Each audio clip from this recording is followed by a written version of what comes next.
واصحابہ وبارک وسلم۔ ایک مرتبہ ایک جلیل القدر صحابی حضرت سیدنا عبداللہ بن عباس رضی اللہ تعالیٰ عنہما بازار میں گئے اور لوگوں سے مخاطب ہوئے، لوگوں سے ارشاد فرمایا، اے لوگو، مسجد میں رسول اکرم صلی اللہ علیہ وآلہ وسلم کی جائیداد تقسیم ہو رہی ہے،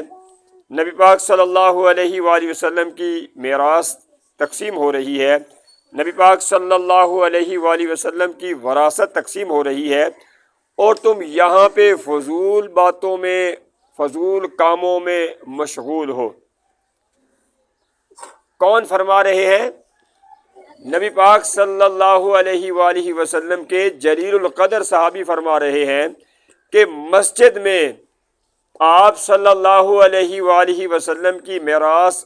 آپ صلی اللہ علیہ وآلہ وسلم کی جائیداد تقسیم ہو رہی ہے اور تم یہاں پہ فضول باتوں میں مشغول ہو۔ تو جیسے ہی لوگوں نے جائیداد کے بارے میں، میراث کے بارے میں، وراثت کے بارے میں سنا کہ مسجد میں رسول اکرم صلی اللہ علیہ وآلہ وسلم کی جائیداد تقسیم ہو رہی ہے، تو وہ ہم جیسے دنیا دار تھے، دولت کے پجاری تھے، دولت کو چاہنے والے تھے، جیسے ہی سنا کہ جائیداد تقسیم ہو رہی ہے، ہر چیز، دکان بند کر دی، کاروبار بند کر دیا، باتیں بند کر دی، اور وہاں سے فوراً ہی بھاگے اور مسجد میں پہنچ گئے، اور مسجد میں پہنچنے کے بعد واپس پلٹ آئے اور سیدنا عبداللہ بن عباس رضی اللہ تعالیٰ عنہما کی بارگاہ میں عرض کی، علی جا، ہم نے مسجد میں کسی میراث کو تقسیم ہوتے ہوئے نہیں دیکھا، ہم نے مسجد میں کسی میراث کو تقسیم ہوتے ہوئے نہیں دیکھا، کیونکہ ان کی نظریں دولت پر تھی، جیسے ہماری ہوتی ہیں۔ ابھی اعلان ہو جائے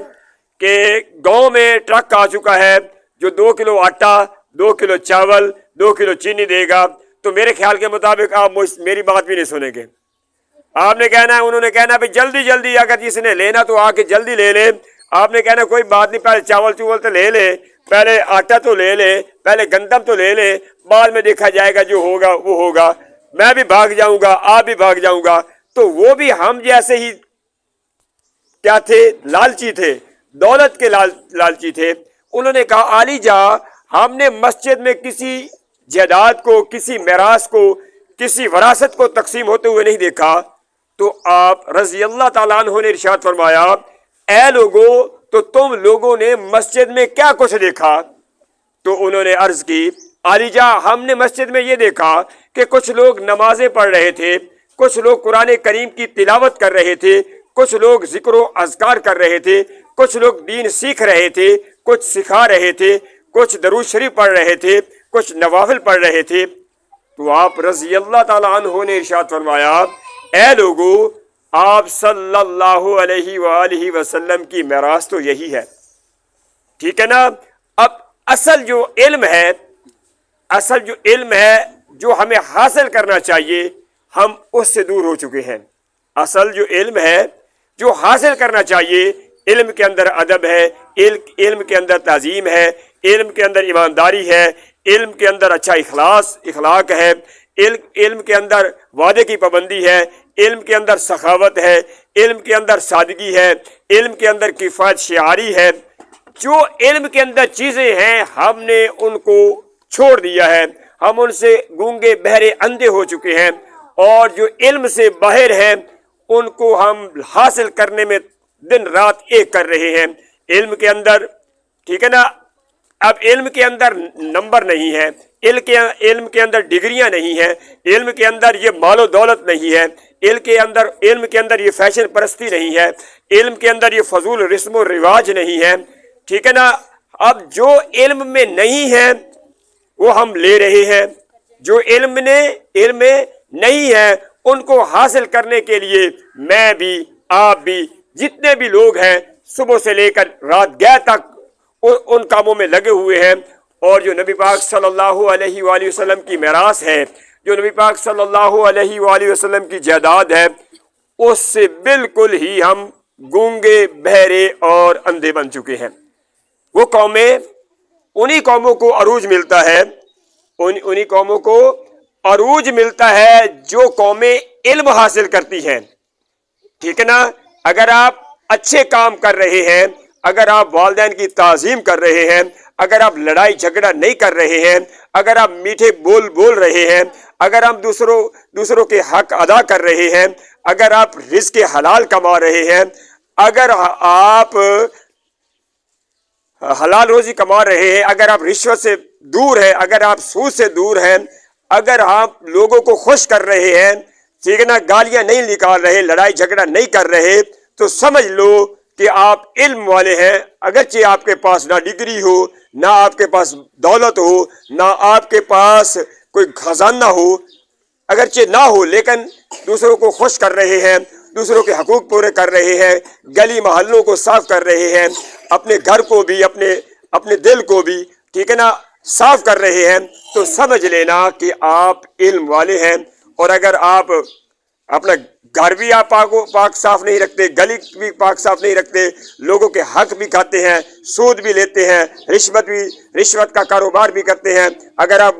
ذخیرہ اندوز بھی ہیں، اگر آپ منافع خور بھی ہیں، اگر آپ دوسروں کو تنگ کرتے ہیں، گالیاں نکالتے ہیں، لڑائی جھگڑا کرتے ہیں، غیبت کرتے ہیں، چغلی اٹھاتے ہیں، اگر آپ الزام لگانے والے ہیں، اگر آپ بدگمان ہیں، تو سمجھ لینا کہ آپ علم والے نہیں ہیں بلکہ آپ جاہل ہیں۔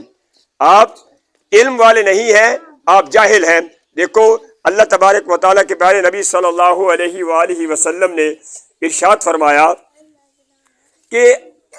جو 5 چیزیں ہیں یہ آپ پر فرض ہے، مثلاً اسلام میں داخل ہونا، نمازیں ادا کرنی، روزے رکھنے، اگر ہمت ہے تو زکوٰۃ دیں، اگر ہمت ہے تو حج کریں، ٹھیک ہے نا۔ اس کے علاوہ کسی سے نفرت نہ کریں۔ اس کے علاوہ اگر ہم دوسرے کاموں میں لگ جائیں، ٹھیک ہے نا، حلال روزی نہ کمائیں، ٹھیک ہے، اور فضول رسم و رواج میں لگ جائیں، ٹھیک ہے، گھر میں اگر تنگی ہے تو آپ کہیں کہ میں چلو جی سال گرو تو منا لیں، اگر گھر میں تنگی ہے تو اگر شادی آ گئی تو دو کپڑے، دو سوٹ لے لیے، اگر گھر میں تنگی ہے تو کوئی مہمان آ گیا تو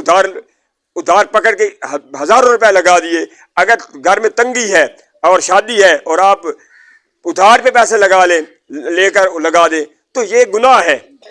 اللہ تبارک و تعالیٰ کا قرآن فرماتا ہے کہ اے نبی آپ ان سے فرما دیں کہ اللہ تعالیٰ کی راہ میں وہ خرچ کریں جو آپ کی ضرورت سے زیادہ ہو۔ اگر ہماری ضرورت خود پوری نہ ہو رہی ہو اور ہم کپڑے پہن کر، نئے کپڑے لے کر کہیں جی ہم بڑے فن خواہ بنے ہوئے ہیں، نہیں، پہلے بنیادی ضرورتوں کو پورا کریں، اگر ہمت ہے تو خرچ کریں، اگر ہمت ہے تو نہ کریں۔ نبی پاک صلی اللہ علیہ وآلہ وسلم کی مبارک زندگی دیکھ لیں، فاطمہ تو زہرا خاتون جنت کی زندگی دیکھ لیں، ان کے پاس ایک لباس ہوتا تھا،